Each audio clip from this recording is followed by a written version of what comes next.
Heading डालो, नए chapter की शुरुआत। अवकलज तथा अवकलन के नियम, derivatives and rules of derivatives. अवकलज तथा अवकलन के नियम, derivatives and rules of derivatives. अब अवकलन की शुरुआत हो रही है। जो कक्षा 11 में अवकलन है उसकी शुरुआत करेंगे। डेरिवेटिव्स क्या होता है, अवकलज क्या होता है, पहले तो इसका अर्थ समझो। किसे कहते हैं? जैसे आप लोग पढ़ते हो ना dy बाई डी एक्स, तो y एक फंक्शन होता है और उसको आप कहते हो D D X of Y. पढ़ा इस तरह जाता है, यानी y का x के सापेक्ष अवकलन। अवकलन का अर्थ क्या होता है? कक्षा 10 की अगर आपको थोड़ी बहुत याद हो, ये एक वृत्त है और ये एक लाइन इसे दो जगह पे काट रही है, P पर और Q पर। अब ये बताओ, अगर इस PQ की लेंथ को मैं छोटा करता जाऊं, PQ यहां से यहां तक है, तो अगर ये लंबाई कम करता जाऊं, मैंने बीच की लंबाई, यानी मैं ये कह रहा हूं कि अगर Q को मैं धीरे धीरे P के पास लाऊं, ये हो गई देखो, और छोटा करूं तो ये हो गई, और छोटा करूं तो ये हो गई। यानी कि ये जो P है, अगर मैं इसको R दे दूं नाम और इसको दे दूं S, पहले PQ जो लाइन सेगमेंट था वो वृत्त को दो जगह पे काट रहा था, दो पॉइंट पे कट कर रहा था। एक पॉइंट P था और एक पॉइंट क्या था? Q था। जब तक ये दो बिंदुओं पे काट रहा था, P और Q पर, तो आपने इसका नाम रखा था कार्ड ऑफ सर्कल, वृत्त की जीवा। अभी भी ये वृत्त की जीवा है क्योंकि Q अभी भी वृत्त पर ही स्थित है, लेकिन जैसे जैसे ये वृत्त की ओर आता गया, P की ओर Q आता गया, और अब अगर Q जो है वो P पर ही आ जाए तो जो जीवा थी वो बन जाएगी RPS, और इसको कहते हैं वृत्त की क्या? स्पर्श रेखा। यही है वृत्त की स्पर्श रेखा। तो स्पर्श रेखा की डिफिनीशन अगर आपसे कहा जाए कि क्या होती है, तो वृत्त से जाने वाली या वृत्त को एक बिंदु पर काटने वाली रेखा को वृत्त की क्या कहते हैं? स्पर्श रेखा।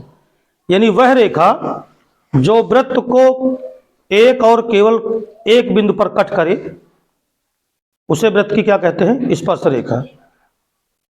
लेकिन अब ये जो डिफिनीशन है ये केवल किसके लिए चलेगी? सर्कल के लिए।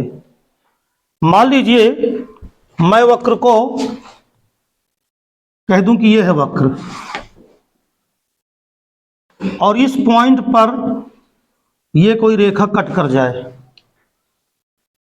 परिभाषा तो वही हुई ना, वृत्त को एक और केवल एक बिंदु पर काटने वाली रेखा वृत्त की टेंजेंट, स्पर्श रेखा की अंग्रेजी क्या होती है? टेंजेंट। टेंजेंट कहलाती है। तो इसने भी तो एक बिंदु पे कट किया, तो क्या ये इस वक्र की टेंजेंट कहलाएगी? न कहलाएगी। ये काट रही ना, तो प्रतिच्छेद रेखा हो जाएगी, इंटरसेक्शन लाइन। और यहां पर भी एक बिंदु पर काट रही है, लेकिन ये टेंजेंट कहलाता है।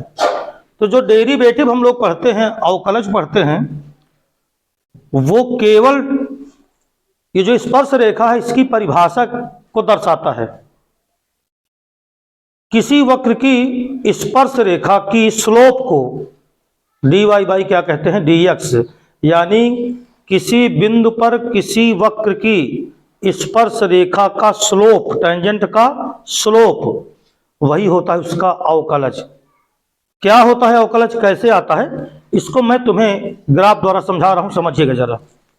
ये बताओ, कक्षा 11 में ही तो तुम लोग हो अभी, रेखा चैप्टर पढ़े हो, लाइन, स्ट्रेट लाइन, सरल रेखा। तो उसमें दो बिंदुओं से होकर अगर कोई रेखा जा रही हो, x1 y1 और x2 y2, तो क्या तुम्हें मालूम है कि उस रेखा की प्रवणता का सूत्र क्या था? y2 माइनस y1 अपान, यही फार्मूला था ना। तो जरा देखो, मैं एक यहां वक्र खींच रहा हूं, कर्व, ये एक वक्र है, एक स्ट्रेट लाइन है, ये है P और ये है Q। इस स्ट्रेट लाइन ने इस कर्व को कई जगह पे काटा, 2 जगह पे कट किया, एक पॉइंट P पर और एक पॉइंट Q पर। सपोज दैट जो पॉइंट P है उसके लिए x की वैल्यू मान लीजिए, हम जनरल x ही लिए लेते हैं कि यहाँ का जो पॉइंट है वो कितना है, x है, और फंक्शन जो दिया है वो y = fx है। ये जो कर्व है इसका इक्वेशन है y = fx। तो ये बताओ, अगर मैं कहूं कि ये एप्सिका है, भुज है, तो कोट किसको कहते हैं, y को। जो ऑर्डिनेट होता है वो किसका मान होता है, y का। तो अगर मैं x की जगह पर x ही रख दूं, क्योंकि जनरल पॉइंट में x रखे देता हूं, बाद में किसी भी पॉइंट पर होगा तो x की जगह पे वो वैल्यू रख लेना। तो अगर मैंने कहा कि जो भुज है वो x है, तो बताओ इसके कोऑर्डिनेट क्या होंगे। तो ये तो हो गया x, और y क्या हो जाएगा, fx। ये हो गया कितना, fx। यानी P बिंदु के जो कोऑर्डिनेट हो गए, पॉइंट P के कोऑर्डिनेट हो गए x, fx। अब मैं यहां पर हूं Q पर, ये आपका ओरिजिन है, यहां से यहां तक x है। मान लीजिए मैं इससे h दूरी चला जाऊं, h डिस्टेंस आगे चला जाऊं, तो बताओ ये पॉइंट, अगर मैं इसको L कह दूं, इसको M कह दूं, तो बोलो M पॉइंट का भुज क्या होगा, x प्लस, यही तो होगा, और x एक्सिस है तो y की वैल्यू क्या होगी, 0। यहां पर भी y की वैल्यू 0। तो ये x प्लस h आया। मूल बिंदु की डिस्टेंस कितनी हो जाएगी, x प्लस h। तो अगर आपसे कहा जाए इसके कोऑर्डिनेट बताओ, तो पहले लिखो एप्सिका, बाद में लिखोगे ऑर्डिनेट, पहले भुज और बाद में कोट। तो बताइए इसके कोऑर्डिनेट क्या हो गए, x प्लस h कामा fx प्लस, बोलो यही होंगे।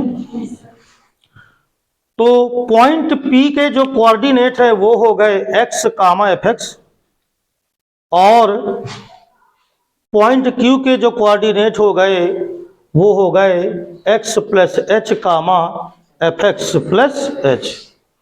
अब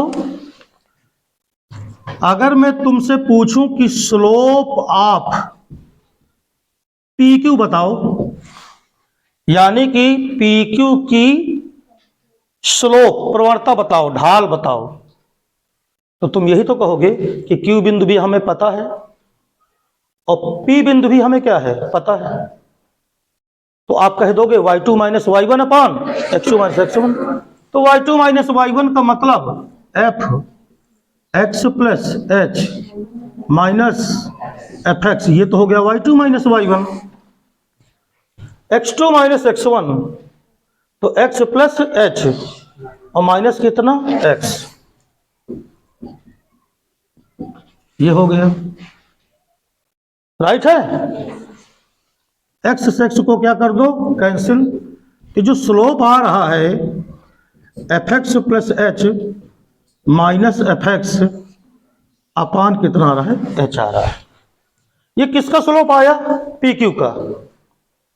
PQ कई जगह पे काट रही है, PQ रेखा है, तो इस कर्व की जीवा मानी जाएगी, कार्ड है, क्योंकि कर्व को कई जगह पे काटी, 2 जगह पे। अब सपोज दैट ये जो PQ है, इसका पॉइंट जो Q है वो धीरे धीरे आप किधर की ओर लाओ, P की ओर। समझना ठीक से, इस Q को तुम किधर की ओर लाओ, P की ओर। तो इस रेखा को तुमने घुमाना शुरू किया ऐसे। तो जब घुमाओगे तो ये बताओ, ये दूरी आपकी घटती जाएगी कि ना घटती जाएगी, बोलो। और एक टाइम ऐसा आ जाएगा कि जब तुम इसको बिल्कुल दूरी को नेग्लिजिबल कर दोगे, तो यही पी क्यू अब आपकी यूं जाने लगेगी, क्योंकि ये दूरी घटते घटते यहाँ तक आई, फिर यहाँ तक आई, फिर यहाँ तक आई, और लास्ट में क्यू किसके करीब आ गया। तो बताओ ये रेखा जो आपकी पी क्यू थी वो एक स्पर्श रेखा बन जाएगी कि ना बन जाएगी? बोलो। स्पर्श रेखा का मतलब अब एक जगह पे काट रही है, केवल सिर्फ कहां से जा रही है? पी से। और ये कर्व है तुम्हारा, ये कर्व है, इस कर्व को उसने कहां पे टच किया? पी पर टच किया। तो अगर कोई रेखा किसी वक्र को एक बिंदु पे टच करेगी तो उसकी टेंजेंट ही तो कहलाएगी, स्पर्श रेखा ही तो कहलाएगी। अभी तक ये कितने बिंदुओं पे काट रही थी? 2 बिंदुओं पर। तो कार्ड थी, जीवा थी। मैंने क्या किया, इस दूरी को क्यू को मैं धीरे धीरे किसके करीब लाया? पी के करीब लाया। और पी के करीब आएगा कब? कब आएगा? जब ये दूरी जो एच है ये कम होती चली जाए, क्योंकि पी और क्यू के बीच की जो डिस्टेंस है वो कितनी है। और अगर मान लो मैं एच को घटाना शुरू करूं, तो यहां से कर दिया मैंने, तो यहां से निकलने लगेगी, और घटाया तो यहां से निकलना शुरू हुई, और घटाया तो यहां से रेखा पास होना शुरू हुई। और जब मैं बिल्कुल इसको जीरो की ओर टेंड कर दूं तो बताओ क्यू पी के पास आ जाएगा कि ना आ जाएगा? तो मैंने क्या किया, स्लोप ऑफ पी क्यू, ये अब मैं स्लोप ऑफ पी क्यू ही लिखा हूं। फार्मूला मैंने यही लिखा, क्या? F X plus H minus कितना? एफ एक्स अपान कितना? एच। तो ये पी क्यू का स्लोप जो भी आप निकाले थे बिल्कुल वही लिखा है, लेकिन मैंने अब क्या कर दिया, लिमिट एच टेंड टू 0, यानी एच को मैंने किधर टेंड करा दिया? 0 की ओर। ये जो एच डिस्टेंस एल और एम के बीच की दूरी है इसको मैंने किधर टेंड करा दिया? 0 की ओर। तो बताइए ये slope of P Q tangent बन गई कि ना बन गई? तो ये टेंजेंट की स्लोप आ गई कि ना? इसका मतलब ये हो गया स्लोप ऑफ टेंजेंट कर्व के किस बिंदु पर? एक्स पर। क्या बन गई ये? Slope of tangent. हिंदी लिखें अगर तो स्पर्शी की प्रवणता, ढाल। ये बराबर हुआ limit H tend to 0 F X plus H minus F X upon कितना? एच। ये जो स्लोप ऑफ टेंजेंट आया, स्पर्शी की जो प्रवणता आई, यही होता है डेरिवेटिव, यही है अवकलज। फंक्शन अगर एफ एक्स है तो यही होता है एफ डैश एक्स, यही होता है D Y by D X. तो ये है आपका एफ डैश एक्स, इसको कहते हैं एक्स के सापेक्ष अवकलन। अगर ये y है ना, इसका मतलब यही हो गया D Y by D X. तुमसे कोई पूछे कि अवकलज क्या चीज है, तो तुम हिंदी में तो यार सो क्यों रहे यार? तुम बाहर जाओ, घर जाओ, सोने आए होगा। अगर तुमसे कोई कहे कि D Y by D X क्या होता है, तो आप तुरंत कहते हो कि y का x के सापेक्ष अवकलन, यही है D Y by D X का मतलब, हिंदी अर्थ है। लेकिन अगर इसकी ज्यामितीय व्याख्या देखो, ज्योमेट्रिकल इंटरप्रिटेशन किया जाए, तो इसका मतलब D Y by D X का मतलब होता है बिंदु, किसी बिंदु पर, अब यहां पर मैंने जनरल बिंदु लिया है, एक्स लिया है, तो किसी बिंदु पर स्लोप की, कर्व जो है ये कर्व एफ एक्स है ना, तो एफ एक्स के बिंदु एक्स पर स्पर्श रेखा की प्रवणता, स्लोप ऑफ टेंजेंट। तो समझ गए, अगर किसी रेखा की प्रवणता निकालनी हो, किसी रेखा का स्लोप निकालना हो, तो आपको करना होगा, अगर फंक्शन y बराबर दिया है तो खट से निकालो dy बाई dx।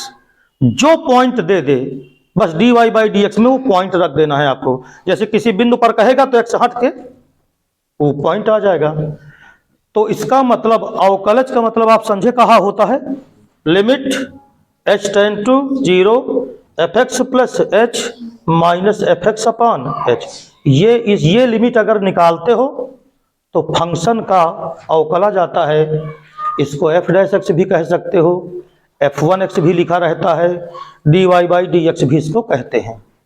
यह है अवकलज की डिफिनीशन, ये होता है dy बाई dx। और ये लिमिट ही तो है, अभी आप इसके पहले लिमिट पढ़े हो ना, तो अगर इस लिमिट को हम हल करेंगे तो dy बाई dx आएगा। और किसी का अवकलन अगर हम करें लिमिट के सहायता से उसको कहते हैं फर्स्ट प्रिंसिपल, प्रथम सिद्धांत से अवकलन करना, डेरिवेटिव्स फ्रॉम या विद फर्स्ट प्रिंसिपल लॉ। प्रथम सिद्धांत के नियम से क्या ज्ञात करो, अवकलन। अब जैसे तुमसे कहे dy बाई dx, वो d बाई dx आप साइन x निकालो, साइन x का अवकलन करो तो फार्मूला आप याद किए रहते हो cos x होता है। लेकिन अगर उसका निगमन देखना हो या वो कह दे प्रथम सिद्धांत से निकालो, फर्स्ट प्रिंसिपल लॉ से निकालो, तो आपको इस फार्मूले की सहायता से निकालना होगा। तो आज के बाद अगर तुमसे कोई पूछता है अवकलन का मतलब क्या होता है, तो कहना है आपको किसी बिंदु पर उस वक्र की स्पर्श रेखा की प्रवणता, यही होता है अवकलन। नोट कर लो, इतना उठा लिया।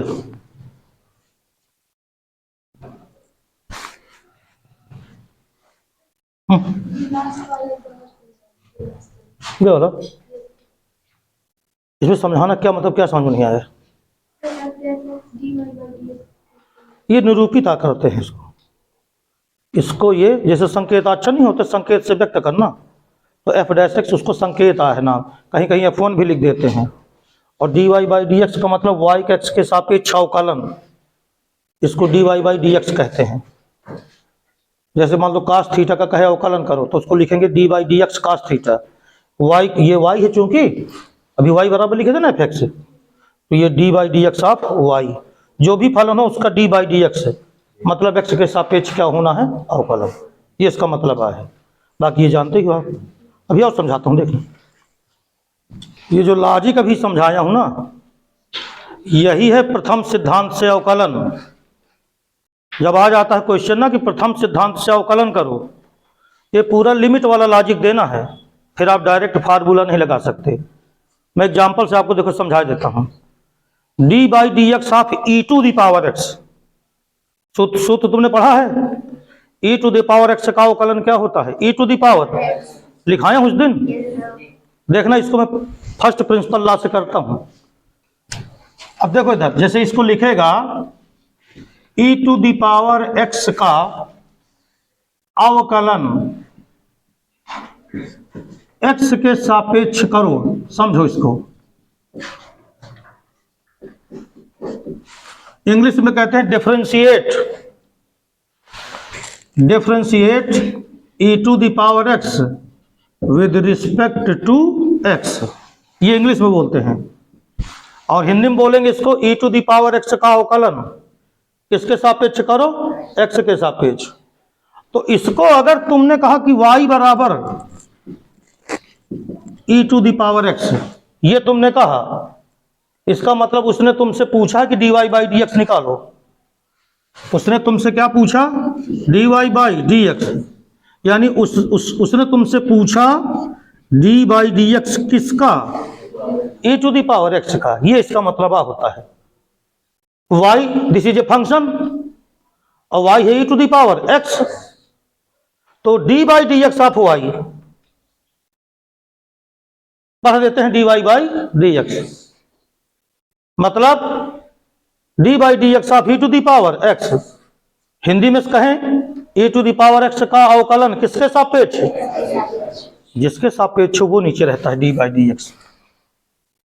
किसी फलन का y के सापेक्ष करवाएगा तो D by D Y, Z के सापेक्ष कह दे करो तो डी बाई डी जेड, और जिसका करवाए वो सामने। तो e to the power x का तुमको क्या करना है, अवकलन, अवकल गुणांक ज्ञात करना है किसका, e to the power x का। तो हम करेंगे क्या, अब देखो फर्स्ट प्रिंसिपल लॉ कहता क्या है, वो ये कहता है कि अगर आपके पास कोई फंक्शन है, देखो मैं फिर से एक बार लिख के दिखा दूं, if y equal to F X, y बराबर एफ एक्स कोई फलन है, तो मैंने तुम्हें अभी बताया कि dy बाई डी एक्स, इसी को अपन लिखते हैं एफ डैश एक्स, इसी को लिखा जाता है f1x।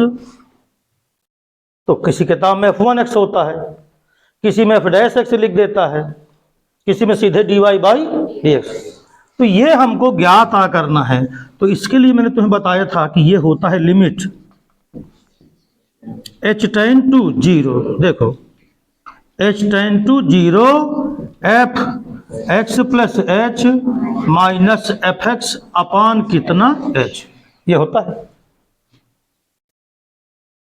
फंक्शन में एफ एक्स फंक्शन है, देखो तो यहां रखना है F X plus H minus क्या लिखना है एफ एक्स अपान कितना h, जिनको लिमिट कम समझ में आई होगी तो यहां फिर से समझो एक बार। हमें निकालना है D by D X of e to the power x। तो देखो इसको कैसे करेंगे, इसलिए D by D X of e to the power x बराबर लिमिट h टेंड टू 0, लिखा एफ एक्स प्लस एच। तो बोलो यहां क्या लिखोगे, e to the power x plus H, F X बन गया एफ एक्स प्लस एच, जहां x था वो बन चुका है x प्लस एच। तो e to the power x, जहां x है वहां बना दो x plus H minus F X मूल फंक्शन जो दिया है वो कितना दिया है, तो e to the power x upon बोलो कितना h। जब तुम लिमिट पढ़े हो इसके पहले तो तुमने यही तो कहा था कि ये लिमिट जब आप पढ़ते हो तो देखते हो कि यार ये तो आपकी बनी जा रही है 0 बाई 0, क्योंकि अगर h की वैल्यू 0 रखा जाए तो e to the power x minus e to the power x और अपान h है, तो h की जगह पे अगर 0 रख दिया जाएगा तो 1 माइनस 1 बराबर 0 और नीचे भी कितना 0, तो ये आपकी बन गई 0 बाई 0। तो इसका मतलब ये हो गया कि अगर इस लिमिट को अपने को सॉल्व करना है तो भैया इस h को किसी तरह यहां से रिमूव करो, तो जो नीचे 0 आ रहा है वो खत्म हो जाए। तो हम करेंगे क्या, बराबर लिमिट h टेंड टू 0। ये बताओ e to the power x plus H लिखा है, तो मैं क्या इसको लिख सकता हूं e to the power x into e to the power h। गुणा करने पे घात जुड़ती है ना, ऐड होती है ना पावर, उसे अलग से कर दो। ये लिखा मैंने minus e to the power x upon कितना h, ये हो गया, अर्थात ये बराबर हो गया लिमिट h टेंड टू 0। क्या इसमें कॉमन ले लो, e to the power x दोनों में कॉमन है, तो अंदर बचा e to the power h minus 1 upon कितना h। तो ये हो जाएगा बराबर limit h tend to 0, e to the power x को लिखा रहने दो, और जरा ये बताओ e to the power x का मैंने तुम्हें फार्मूला बताया था, वो था 1 प्लस x, मगर यहाँ x नहीं है, कौन है h, प्लस x स्क्वायर, तो यहाँ h का स्क्वायर अपान फैक्टोरियल 2, फिर प्लस h का क्यूब अपान फैक्टोरियल 3। बताओ ऐसे ही था कि नहीं था, लेकिन लास्ट में क्या लिखा है, तो ये -1 लिख दिया, पुस्तक बंद और अपान कितना h, 1 से 1 को क्या कर दिया, कैंसिल कर दिया, बराबर limit h tend to 0 e to the power x। बताओ इनमें से अंदर अगर देखो तो क्या कॉमन दिख रहा है सब में, तो h को कॉमन निकालो बाहर, यहाँ क्या बचा 1 प्लस h अपान फैक्टोरियल 2, h का स्क्वायर अपान फैक्टोरियल 3, बोलो ऐसे ही आएगा, अपान कितना h, एच से एच को क्या किया कैंसल। अब अगर तुम h का वैल्यू 0 रखोगे तो 1 प्लस जीरो पावर बढ़ ही तो रही है, तो आगे 0 ही 0 आना है, अर्थात ये आ गया e to the power x into 1 plus zero आएगा। तो बोलो क्या आ गया e टू द पावर। तो ये e to the power x का अवकलन का प्रिंसिपल मेथड था। निगमन कोई पूछे अरे तो रट्टा तो मारते ही हो, D by D X of E to the power X बराबर E to the power X, कुछ दिन बाद मैं ही कहूंगा रट्टा मारो, और रटना ही पड़ेगा, इसके अलावा कोई विकल्प नहीं है। अब देखो D by D X of sine x, रट्टा मारे हो ना कास एक्स, और नहीं मारे हो तो मारना ही पड़ेगा। तो जैसे D by D X of sine x, देखो इधर D by D X of sine x ये बराबर कास एक्स होता है, ये तुम्हें पता है। कभी भी क्वेश्चन लगाओगे तो डिफरेंशिएशन ऑफ साइन एक्स, या क्वेश्चन आ जाए differentiate sine X with respect to X, तो फिर आपको डायरेक्ट नहीं लिखना पड़ेगा, क्योंकि अगर उसने कह दिया कि साइन एक्स का अवकलन करो, तब तो फिर आपको पूरा मेथड दिखाना पड़ेगा। तो आप दिखाते हैं इसका cos x कैसे आया, देखिए जरा। D by D X of sine x बराबर, फिर देखिए वही मेथड लगा रहा हूं, लिमिट बोलो h tend to 0 F X plus H minus कितना एफ एक्स अपान कितना h, राइट ना। तो एफ एक्स प्लस एच, तो sine X plus H, F X plus H का मतलब जानते हो क्या होता है, एक्स की जगह पर एक्स प्लस एच आ गया फंक्शन में। तो फंक्शन कौन सा दिया था, साइन एक्स दिया था, तो एक्स की जगह पर x plus H minus sine x और अपान कितना एच। अब आपके पास क्या विकल्प है, ऊपर बना साइन सी माइनस साइन डी का फार्मूला, तो इसे तोड़ो आप। अब ये देखिए इसका मतलब ये होता है, और इसका मतलब लिमिट लगाना होता है, जो कि इसके पहले तुम पढ़ चुके हो। तो अब लिमिट आ शुरू हो गई, तो लिमिट h टेन टू 0, हाँ इसमें बताओ साइन सी माइनस साइन डी का सूत्र 2 cos, गंदी बात नहीं, 2 cos c plus D by 2 into sign c minus D by 2, formula है बोला हूं, 2 cos x plus x by 2 into sign x plus h minus x by 2, अपान में जो h है वो उसी तरह लिखा रहने दो, बराबर limit h tend to 0, 2 cos, इनको जोड़ा तो 2x plus h by 2 into sine h by 2 और अपान कितना h। अब जरा बताइएगा, ये बताओ अगर मैं h की जगह पे 0 यहां रख दूं, जो मैं तुम्हें बार बार समझा रहा हूं, यहां मैंने 0 रखा तो 2x बाई 2 आएगा, तो 2 से 2 का cos x आया, बोलो कोई दिक्कत नहीं, हमारी प्रॉब्लम इसे हटाना। अब इसे हटाने के लिए इसको साइन के साथ सेट कर दो, कैसे देखो, limit h tend to 0, 2 cos, 2 से 2 काट दो तो x प्लस h बाई 2, ये हो गया, इंटू इधर देखिएगा साइन, बहुत जल्दी है उतारो, h बाई 2 और बटे में क्या है, क्या मैं इसको h बाई 2 लिख दूं, तो फिर इंटू 2 करना होगा, राइट है। अब ये बताओ limit h tend to 0, 2 cos x plus h by 2, क्या ये 2 बटे में है और ये 2 गुणे में है, तो क्या ये कैंसिल ना कर दूं? ये कैंसिल हो गया तो इसकी कहानी तो खत्म हो चुकी है। अब बचा साइन h/2 अपान h/2, तो ये इनटू में हो गया साइन h/2 अपान h/2। ये बताओ अगर h टेंड टू 0 है तो साइन h/2 अपान h/2 की वैल्यू कितनी? 1। तो इसको तुमने 1 लिखा, तो 1 इंटू एच की वैल्यू यहाँ 0 रख दो, तो x प्लस 0 तो x ही तो आएगा, और कास पहले है तो बोलो कास कितना है? x, अर्थात d/dx ऑफ साइन x बराबर, ये है फार्मूला।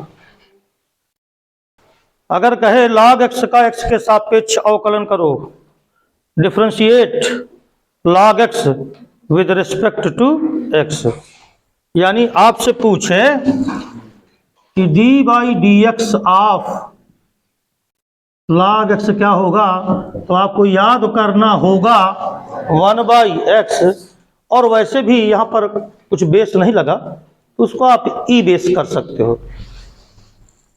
ये फार्मूला है। कुछ दिन बाद मैं कहूँगा, हर बार क्वेश्चन लगाऊंगा तो इसको सीधे लिखा करूँगा। अब देखो, मुझे निकालना है d/dx ऑफ log x का, तो मैं इसको बिल्कुल प्रिंसिपल मेथड जो तुम्हारा है x टेंड टू 0, अरे h टेंड टू 0, ये हुआ। बोलो log, मैंने कहा था x की जगह पे क्या लिखना? x प्लस h, माइनस बोलो क्या लिखा? log x, अपान क्या लिखा? h। ये है मैंने, यानी ये पहली लाइन लिख दिया। अब यहां से आगे की ओर क्या करना है? स्टार्टिंग करना है।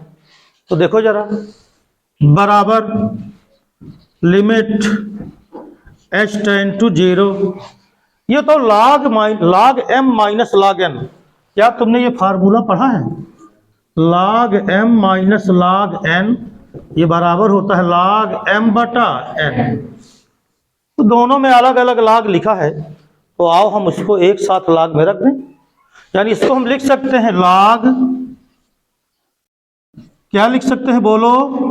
x प्लस h अपान, लिख सकते हैं अपान कितना? h, बराबर लिमिट h टेंड टू 0। अब देखो इधर, log x का बटा इसमें कर दो तो 1 आया, प्लस h अपान x अपान कितना? h, ये आया। मैंने कुछ फार्मूले आपको लिमिट पढ़ाते समय लिखा दिए थे, केवल इसीलिए जिससे वो आपको याद हो जाएं। हालांकि मैं आपको फिर से बता दूं एक चीज और, एक डायरेक्ट फार्मूला भी आप याद कर सकते हो, limit x tend to 0 log x upon x, इसका मान क्या होता है? 1। नहीं, log x नहीं, log 1 plus x upon x का मान क्या होता है? 1। लेकिन अगर डायरेक्ट नहीं लगाना चाहते हो तो यहां पर तुमको मैंने log 1 प्लस x का फार्मूला लिखाया था, वो फार्मूला मैं यहां यूज करके दिखाता हूं। चाहूं तो डायरेक्ट लिख सकता हूं एक लाइन में, आप, लेकिन तुम्हें दिखा रहा हूं। देखो इधर, लिमिट h टेंड टू 0, ये x लिख जा रहा है बार बार, h टेंड टू 0, हाँ भाई, log 1 प्लस x का फार्मूला था x माइनस, ये लिख के दिखा रहा हूं, तुम्हें शायद ना याद हो, क्योंकि x minus X square by 2 plus X cube by 3 minus X की power 4/4 plus and so on, था ऐसा। और जब माइनस था तो निगेटिव निगेटिव हो जाता है, और प्लस में होता है पॉजिटिव नेगेटिव पॉजिटिव नेगेटिव। खैर ये डायरेक्ट फार्मूला बन चुका है। अब आप चाहें तो लिमिट का क्वेश्चन करते समय इसे डायरेक्ट अप्लाई कर सकते हो। तो अब होगा क्या कि ये बना, देखो 1 1, x की जगह पर क्या लिखना है? h/x, तो h/2 माइनस, बोलो अब क्या होगा? 1/2, ध्यान से देखें, इंटू h/x का स्क्वायर, फिर प्लस, देखो वहां 1/3 x का क्यूब है तो एच बाई एक्स का क्यूब, और ऐसे ही आगे बढ़ाते चले जाना है। अपान, बोलो कितना है, एच। कुछ रह तो नहीं गया, एच बाई एक्स, यहाँ एच बाई एक्स हो गए, राइट। बताओ इनमें से सभी पदों में क्या कॉमन है, एच बाई एक्स को ले लो कॉमन, तो थोड़ा इसको मिटा दूं मैं। तो अब आप करो क्या कि कॉमन ले लो, बराबर limit h tend to 0, H by X common है, सभी में दिख रहा है तुम्हें, तो वो कॉमन ले लिया हमने। कोष्टक में बचा 1 माइनस 1/2, एच बाई एक्स का स्क्वायर था, एक एच बाई एक्स बाहर आ गया, एच बाई एक्स बचा, प्लस 1/3 एच बाई एक्स का स्क्वायर, फिर माइनस, ऐसे ही आगे बढ़ता चला जाएगा। अपान, बोलो कितना है, एच, एस एच क्या हुआ, कैंसिल। जैसे ही नीचे का कैंसिल हो जाएगा तो फिर बिल्कुल एक हल्की सी मुस्कुराहट चेहरे में आ जानी चाहिए, क्योंकि यही परेशान करता है हमको। बराबर, अब आप वैल्यू रखने के लिए स्वतंत्र हो गए, 1/x आगे रखो, 1 minus 0 plus 0 minus 0 plus 0 minus 0 plus 0 minus, जहां तक जाओ कोई फर्क पड़ा, आंसर आया 1 बाई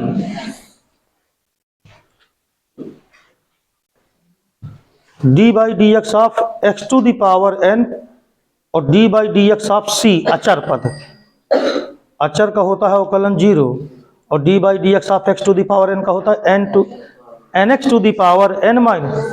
कल इसके विषय में चर्चा करेंगे।